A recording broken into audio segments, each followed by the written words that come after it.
नमस्कार. काजस रेसिपीजमध्ये आपल्या सगळ्यांचं स्वागत आहे. लहानांपासून मोठ्यांपर्यंत सगळ्यांनी आवर्जून घेतलं पाहिजे हे सूप.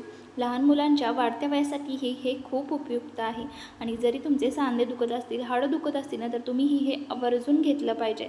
त्यासोबत आपली रोगप्रतिकारशक्तीही वाढवण्यास हे मदत करतं. साधे सोपे पण तितकेच पौष्टिक असे हे मटण सूप आज आपण बनवणार आहोत. रेसिपी संपूर्ण पहा. आवडली तर नक्की लाईक करा.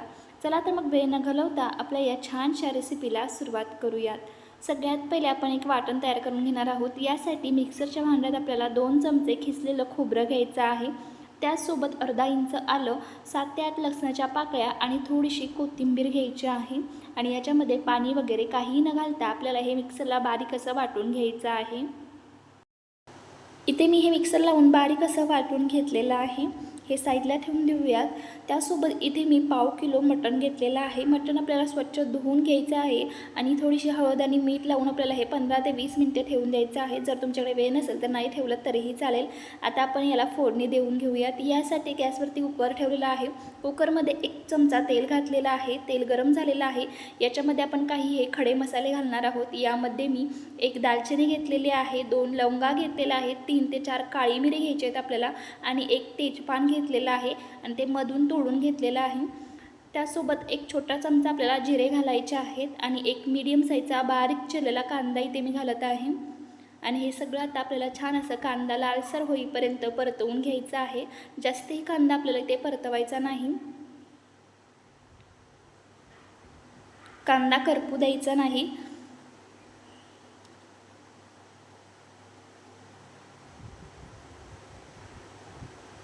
गॅसची फ्लेम कमी ठेवायची आणि छान असा कांदा आपल्याला इथे परतवून घ्यायचा आहे. कांदा इथे आपला छान असा परतलेला आहे.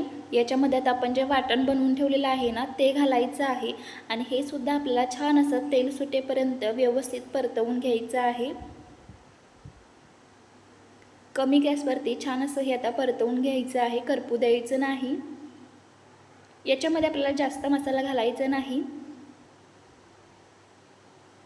इथे आपल्याला हे सूप जास्त असं घट्ट नाही बनवायचं, थोडंसं पातळ बनवायचं आहे. यासाठी आपण इथे मसाला कमी वापरलेला आहे. मसाला एकदम कमीच वापरायचा आहे आपल्याला. इथे आता आपला हा मसालाही छान भाजला गेलेला आहे. याच्यामध्ये आता हे मटण टाकून घेऊयात आणि छान असं हे तेलावरती परतवून घ्यायचं आहे.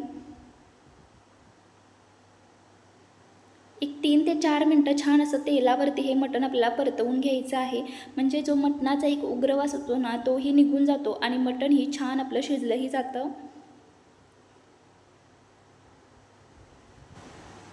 मिक्स करून झाल्यानंतर असं हलकंसं थोडंसं झाकण ठेवायचं. झाकण पूर्ण लावायचं नाही आणि एक अशी वाफसुद्धा काढायची. अधूनमधून आपल्याला हलवत राहायचं आहे आणि 3 ते 4 मिनटं असंच वाफेवर शिजवून घ्यायचं आणि नंतर आपल्याला याच्यामध्ये पाणी घालायचं आहे.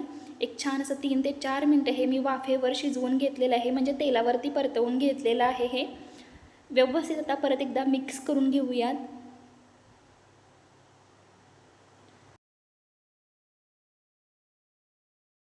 आणि त्यात आपल्याला पाणी घालायचं आहे. गरम पाणी घालायचं आहे, थंड पाणी घालायचं नाही. जेवढं तुम्हाला सूप हवं असेल ना, त्या अंदाजानुसार आता याच्यामध्ये आपल्याला पाणी घालायचं आहे.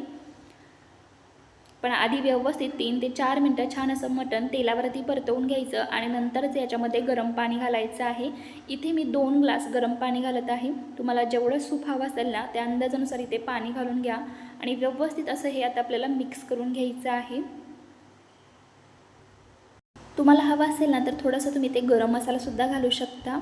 मटण मॅरिनेट करण्यासाठी आपण मीठ लावलं होतं, यासाठी इथे मी मीठ घालत नाही. तुम्हाला जर हवं असेल ना, तर एकदा थोडंसं टेस्ट करा आणि नंतरच याच्यामध्ये मीठ घाला.